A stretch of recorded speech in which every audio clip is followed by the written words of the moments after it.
오늘 화요 저녁 예배 시간은 주신 말씀 출애굽기 9장 1절에서 7절 말씀을 갖고 내 것 같으나 내 것이 아닌 것이라는 제목으로 하나님의 말씀을 전하도록 하겠습니다. 신앙이라고 하는 것은 주인이 회복되는 것이다 라고 하겠습니다. 하나님을 알기 전에는 내가 내 인생의 주인 노릇을 했는데, 하나님을 알게 되면 내 인생의 진짜 주인이 누군지를 알게 되고 주인의 자리를 양보하게 되죠. 그런 의미에서 신앙이라고 하는 것은 가짜 주인이 내려오고 진짜 주인이 좌정하는 일이다, 그렇게 표현해 볼 수 있을 것 같아요. 주인이 바뀐다 하는 것은 어떻게 보면 존재론적인 입장이라 할 수 있겠습니다. 내 안에 내가 주인 노릇하던 내 존재는 사라지고 진짜 주인이신 하나님 그분이 내 안에서 내 인생의 주인의 역할을 하고 계시는 거죠. 근데 이거를 사역론적으로, 존재론에서 우리가 일하는 사역의 관점으로 바꾸면 이런 표현이 가능해집니다.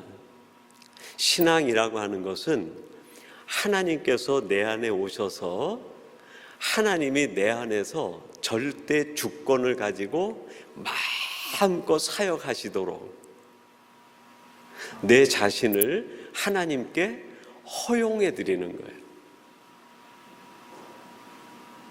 다시 한번 표현하면 이런 거예요. 하나님이 내 안에 들어오셔서 내 모든 것을 하나님이 마음껏 관장하시고 절대 주권으로 움직이시는 거예요.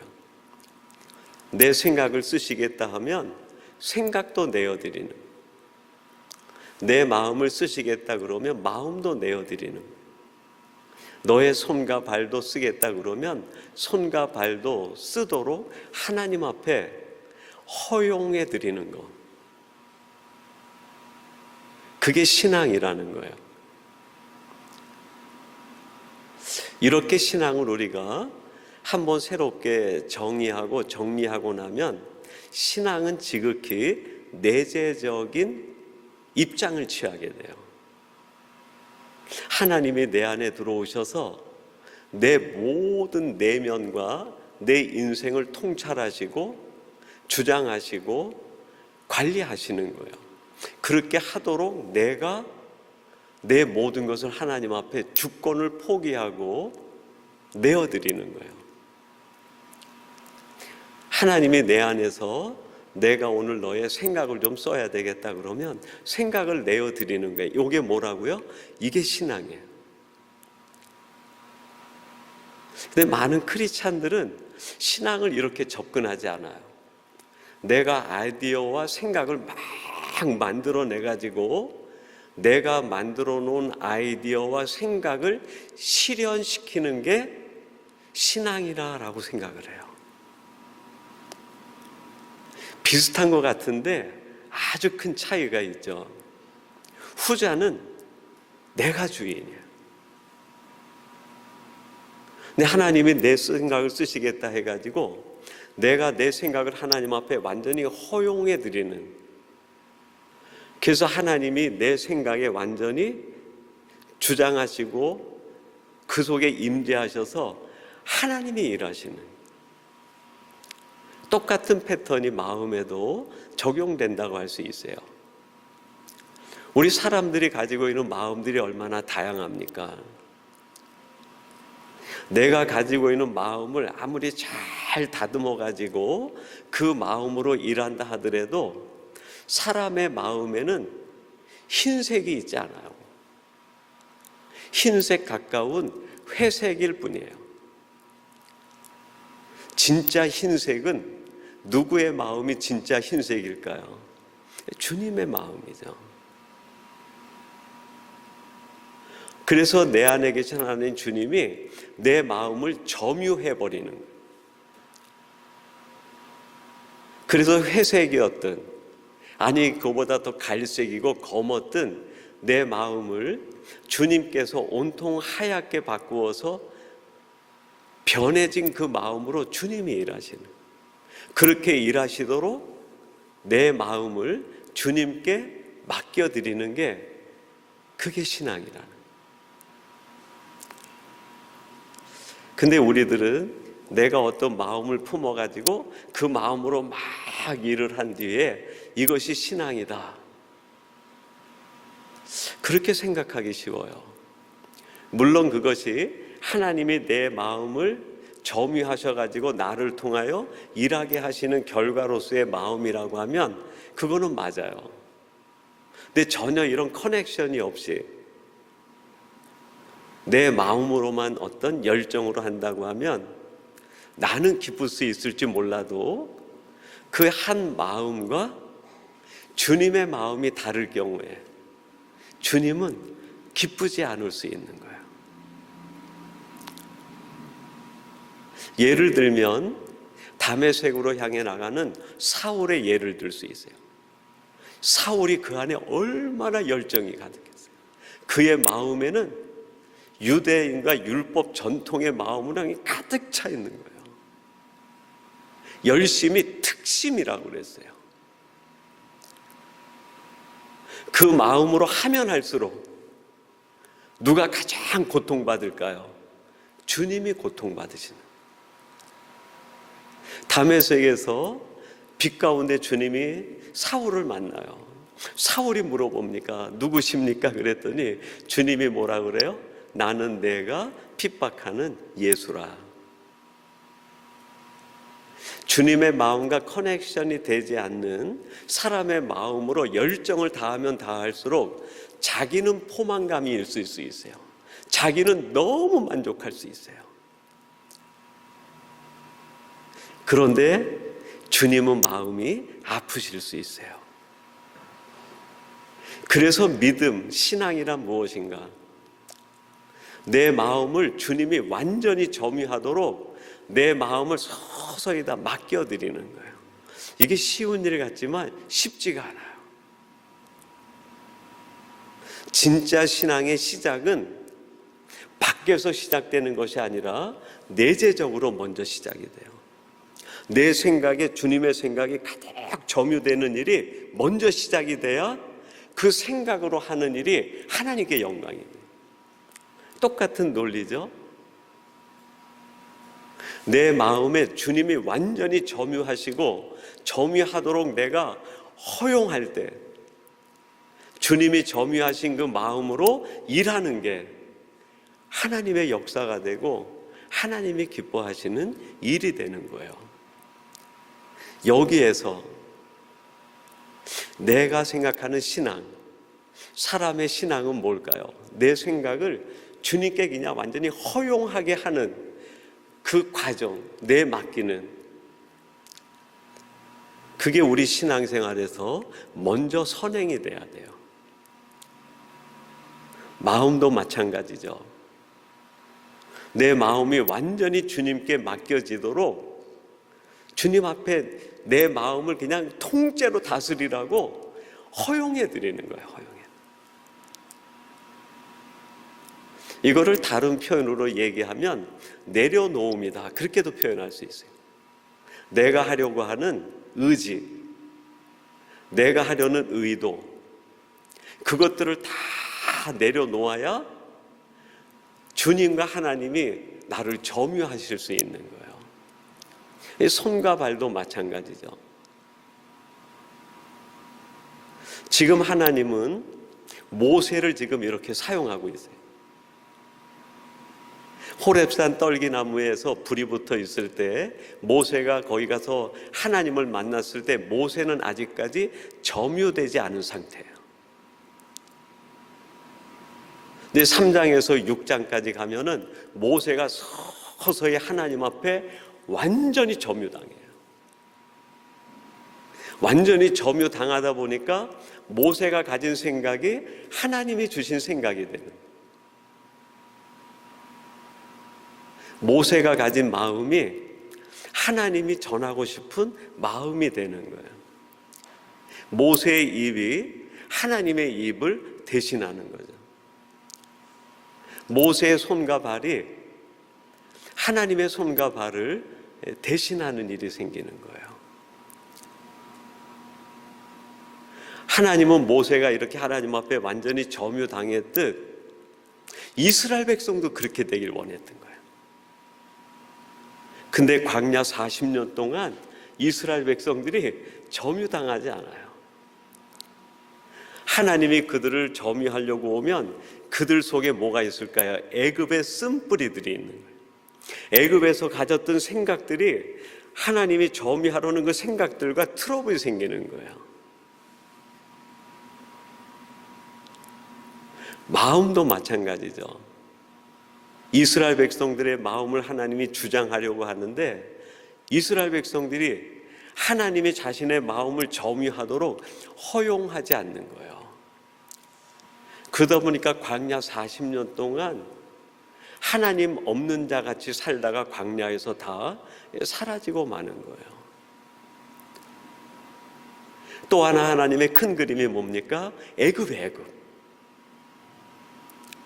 애굽에 있는 그 모든 백성들이 모세가 하나님 앞에 완전히 점유됐듯이 그렇게 되기를 원하셨던 거예요. 근데 바로와 애굽은 어떻게 합니까? 끝까지 하나님의 점유하심을 거부하는 거예요. 계속. 이 패턴을 이 세상으로 그대로 가지고 오면 세상이 보여요.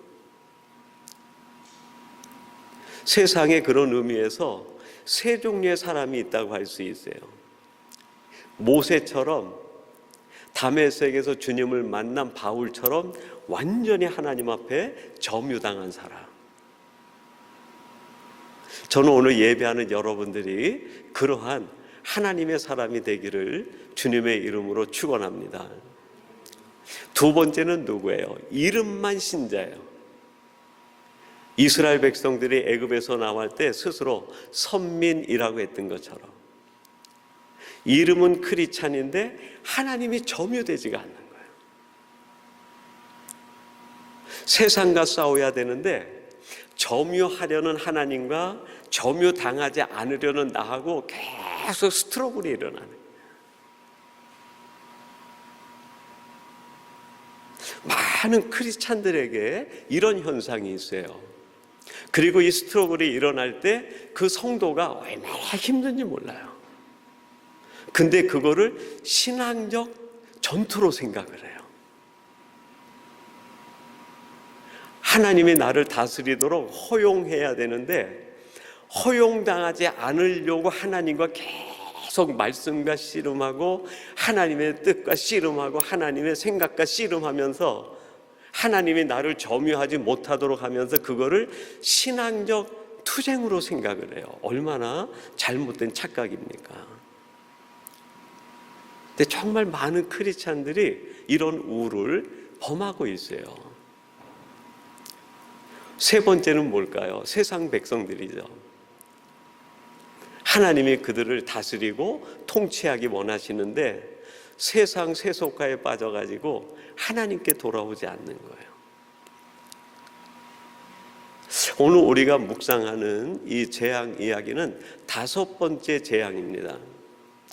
근데 첫 번째부터 네 번째까지는 물리적인 환경과 상황을 바꾸시는 그런 이적이었어요. 물이 피가 된다든지 개구리가 된다든지 먼지가 이가 된다든지 파리떼가 올라온다든지 상황과 물리적인 변화 이런 것들이 일어나는 게 첫 번째부터 네 번째까지의 재앙이었어요. 근데 5번째부터는 하나님이 손을 대는 게 있어요. 무서운 일이죠. 생명에 손을 대시는 거예요.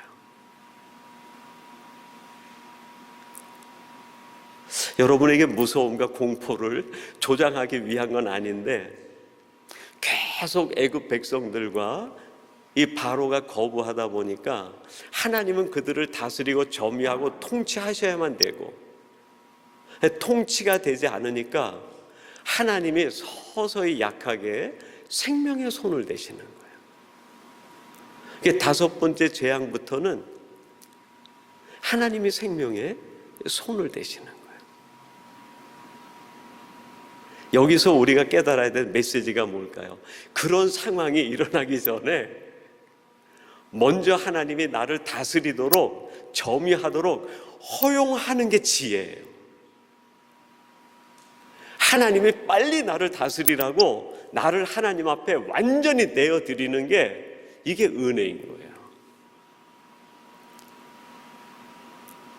다섯 번째 재앙인 오늘 말씀을 통해서 우리들이 깨달아야 되는 것 중에는 이런 것들이 기본적으로 담겨 있다고 할 수 있겠어요. 그리고 하나님께서는 이제 전염병을 돌게 해가지고 고센 땅에 있는 이스라엘 가축과 애굽에 있는 가축들을 구분해가지고 고센 땅의 것은 지켜주시는데 다른 것에는 생명의 손을 대시는 거예요. 하나님이 생명의 손을 대신다는 것은 그걸 죽인다는 개념보다 모든 것의 주인이 하나님이심을 선포하는 하나의 상징적 메시지예요. 하나님이 살릴 수도 있고 죽일 수도 있는 거예요. 누가 그런 권한이 있을까요? 그 개체에 대한, 피조물에 대한 절대 주권이 있는 사람만이 살리고 죽이는 일을 할 수가 있어요. 손님은 못해요. 나그네는 못해요. 절대 주권을 가지고 있는 주인만이 생명의 손을 댈 수 있는 거예요. 살릴 수도 있고 죽일 수도 있는 거예요.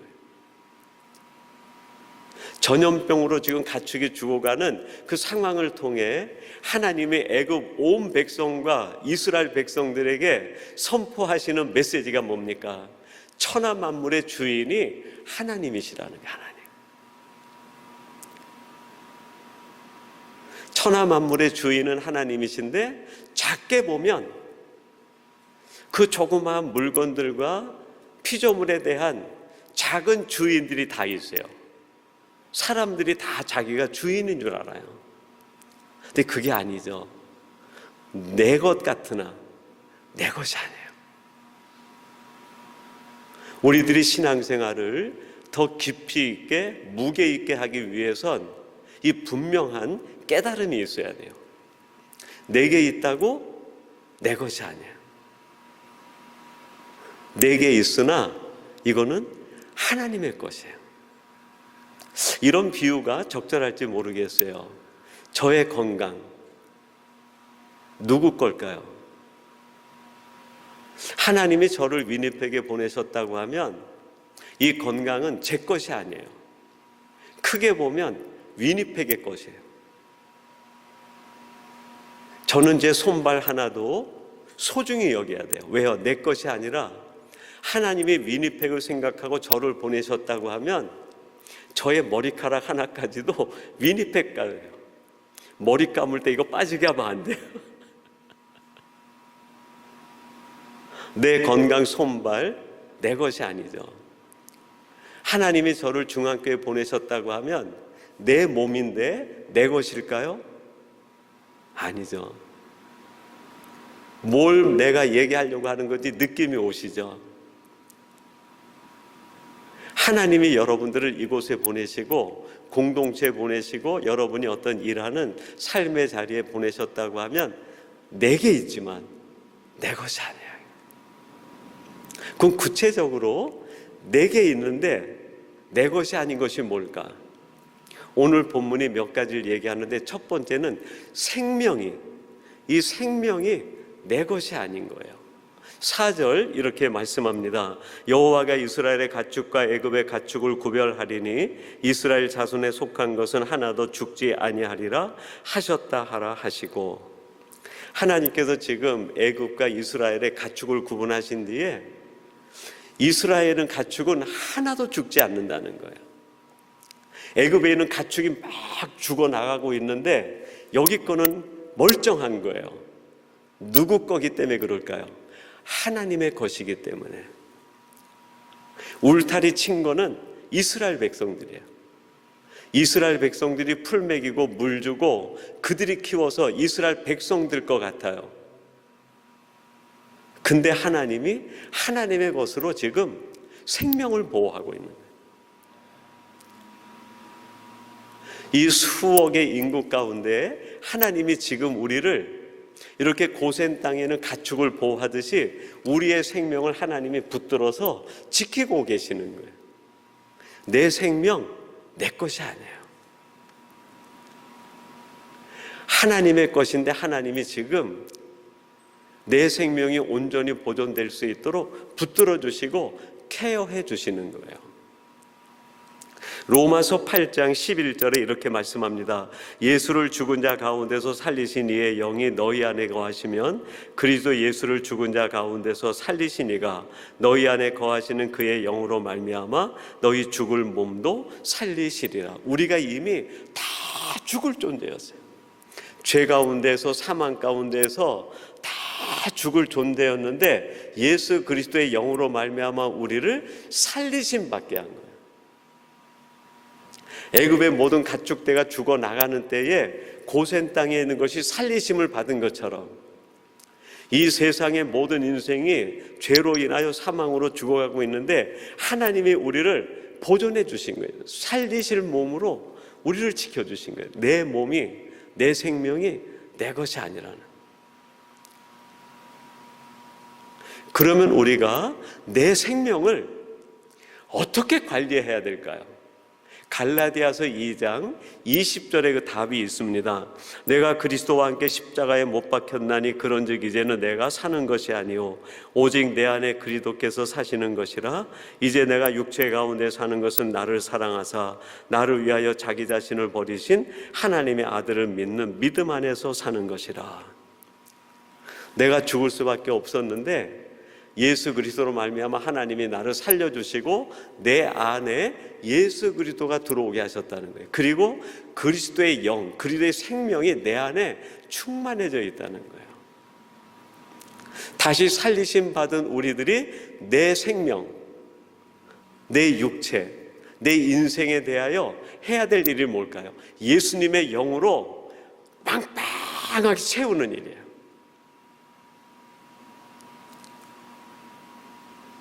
어떤 가죽 부대나 비닐봉지 같은 데에 바람을 집어넣어 가지고 그게 빵빵하게 늘어나는 것처럼 내 안에 계신 예수님이 극대화되게 하는 거예요. 내 안에 계신 예수님이 저 주변 자리 구석에만 있는 게 아니라 그 예수님이 내 안에 막 운행하셔 가지고 내 전체에 그냥 빵빵하게 나를 팽창시켜 주시는 거예요. 그래서 내 안에는 오직 그리스도만 살아있는 거예요. 그게 생명을 지키는 일이에요. 좋은 약 먹고 건강에 약 먹고 고약 먹고 그게 지키는 게 아니라 진짜 생명이신 그 예수님이 내 안에 가득 차게 하는 거. 내 손 마디마디에까지 예수님이 그냥 꽉 차게 하는 거, 그게 생명을 지키는 거예요. 두 번째는 시간이 내 것이 아니라 하나님의 것이에요. 시간. 5절 말씀을 한번 보시죠. 여호와께서 기한을 정하여 이르시되 여호와가 내일 이 땅에서 이 일을 행하리라 하시더니 하나님이 기한을 정하셨다 그렇게 얘기하세요. 지금 전염병이 애굽 백성에게 돌게 하는데 시간을 준 거예요. 그 기한을 정하신 그분이 주신 시간, 그게 하나님의 것이에요. 근데 그 시간이 얼마의 시간일까요? 6절 상반절에 보면 이튿날에 그렇게 되어 있어요. 이튿날. 오늘 지나고 내일 되면 전염병이 애굽 가축 위에 쫙 퍼지는 거예요. 전염병이 퍼지기 전은 24시간이에요. 하루, 오늘. 그러면 명쾌해져요. 시간이 하나님의 것이라고 할 때 어떤 시간이 하나님의 것일까요? 오늘. 성도들은 오늘을 사는 사람이에요. 과거의 상처에 연연하지 않고 내일에 대한 헛된 꿈에 부풀지 않고 오늘에 대한 책임감으로 살아가는 사람들이 크리스찬들이에요. 오늘 지나면 애굽 온 땅에 전염병이 도는 거예요. 오늘이 유일한 하나님이 우리에게 정해주신 기한 얘기야. 이 오늘을 우리가 얼마나 귀하게 여기고 값지게 사용해야 되는지 몰라요. 누가복음 13장에 보면 포도원 비유가 나옵니다. 그 포도원의 주인이 가장 좋은 곳에 질 좋은 무화과 하나를 심었어요. 근데 열매가 맺지 않는 거예요, 열매가. 그래서 주인이 그 나무를 잘라버리라 그러니까 그 포도원 지기가, 과원 지기가 사정을 해요. 주인이요, 금년 한 해만 두시면 내가 땅을 두루 파고 거름을 주어서 내년에는 반드시 열매가 맺게 하겠습니다. 여러분, 우리에게 하나님이 주신 시간은 오늘이에요, 오늘. 여러분이 매일 맞이하는 하루를 정말 하나님이 주신 선물처럼 값지게 사용해야 돼요. 어떻게 값지게 사용해야 될까요? 마태복음 5장 16절에 보면 너희의 착한 행실을 보고 누구께? 하늘에 계신 너희 아버지께 영광을 돌리게 하라. 오늘 하루를 살아가는 내 삶의 모토이기도 하고 자세예요. 오늘 내가 하는 삶의 행동으로 하나님 앞에 영광이 되는 하루가 되게 해야지. 그게 하나님의 시간을 가장 값지게 사용하고 하나님을 기쁘시게 하는 거예요. 마지막 세 번째, 내게 있는데 내 것이 아닌 게 있어요. 그게 뭘까요? 소유. 내가 가지고 있는 소유가 내 어카운트 속에 들어가 있긴 하지만 진짜 주인은 하나님이시라는 거예요. 6절 이렇게 말씀합니다. 이튿날에 여호와께서 이 일을 행하시니 애굽의 모든 가축은 죽었으나 이스라엘 자손의 가축은 하나도 죽지 아니한지라. 전염병이 돌아서 애굽의 가축은 다 죽었어요. 근데 고센 땅에는 이스라엘의 가축은 하나도 안 죽었어요. 누굴 걸까요? 그 양치기들 걸까요? 그 가축들도 죽을 수 있었는데 하나님이 죽지 않게 하시고 하나님께서 하나님의 것으로 지정해 주신 거예요. 하나님이 우리의 삶에 주신 것들이 얼마나 많습니까? 그것이 내 것이라고 착각하는 순간 우리는 그거를 잘못 오용하기 쉬워요. 근데 이건 하나님의 것이다 라는 바른 인식을 가지면 하나님이 보시기에 가장 값진 의미로 사용할 수 있게 돼요. 똑같은 사용이지만 그 주인이 누군가를 생각하며 쓰는 거에 따라서 의미가 달라지게 되는 거죠. 누가복음 12장에 보면 어리석은 부자 얘기가 나와요. 20절에 이렇게 말씀합니다. 하나님은 이르시되 어리석은 자여 오늘 밤에 내 영혼을 도로 찾으리니 그러면 내 준비한 것이 누구의 것이 되겠느냐 하셨으니. 이 부자가 농사를 지어서 많은 소출을 거두어 드렸는데 자기 건 줄 알았어요. 하나님이 적당히 비 내려주시고 햇빛 주시고 일기를 고르게 해주시고 그 농부가 농사 질 때 건강 지켜주시고 농사 잘할 수 있도록 지혜도 주셔서 거두어 드린 거예요. 수고는 농부가 했죠. 열매는 누가 주신 거예요? 하나님이 주신 거예요. 근데 그거를 창고로 더 지어서 들여놓고 자기 영혼에게 얘기합니다. 내 영혼아, 내가 먹고 마시고 쓸 것을 많이 두었으니 이제는 쉬고 즐기자. 하나님이 보실 때 그거 내가 준 건데, 그거 내 건데, 그 마음이죠. 하나님의 마음이. 하나님이 우리에게 있는 소유를 달라고 하시는 것이 아니에요. 그 소유의 가치와 의미를 정확히 깨달으라는 거예요. 그 소유와 의미의 가치가 내 것이 아니라 하나님의 것이다라는 분명한 자의식을 갖게 되면 사용할 때도 하나님이 기뻐하시는 쪽으로 쓸 수 있게 돼요. 그렇지 않으면은 내 만족을 위해서 사용하는데 사용하기 쉬워요. 그게 잘못된 건 아니지만 하나님이 주시는 궁극적인 목적에 비교해 볼 때 바르지 않을 경우도 있어요. 다시 처음으로 돌아가서 신앙이라고 하는 것은 뭐라고요? 주인이 회복되는 거예요. 가짜 주인이었던 내가 내려가고 진짜 주인이신 하나님이 좌정하시는 거예요. 존재론적 입장이라고 그랬죠. 사역론으로 바뀌면은 그렇게 주인으로 오신 그분이 내 생각을 쓰시고 싶은 거예요.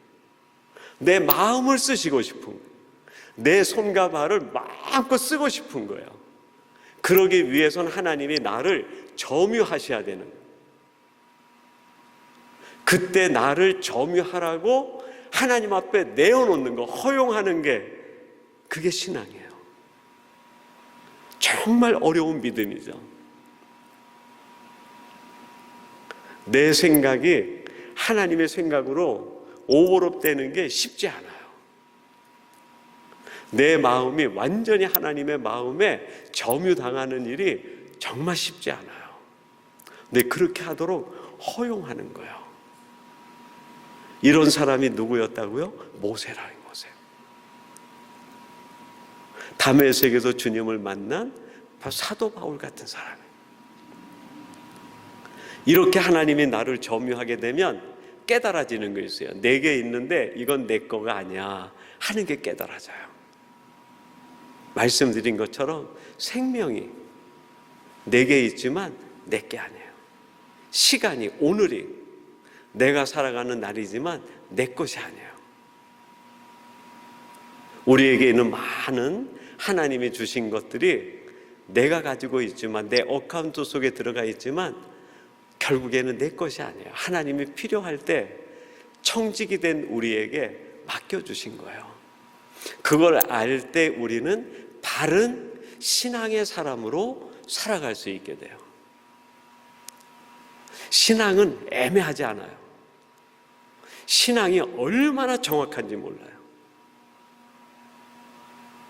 신앙을 우리가 애매하게 생각하고 믿고 다하다 보니까 신앙생활과 세상생활이 막 섞여버리는 거예요. 근데 우리 성경이 말하고 있는 신앙만큼 정확한 게 없어요. 얼마나 명쾌한지 몰라요. 오늘 주시는 말씀을 통하여 우리가 다시 한번 깨닫고 또 새롭게 도전받은 신앙의 비밀, 신앙의 내용을 다시 마음에 새겨 하나님의 기쁘심을 받는 사람으로 살아가는 저희 모두가 되기를 주님의 이름으로 축원합니다. 우리 기도하겠습니다. 하나님 아버지 감사합니다.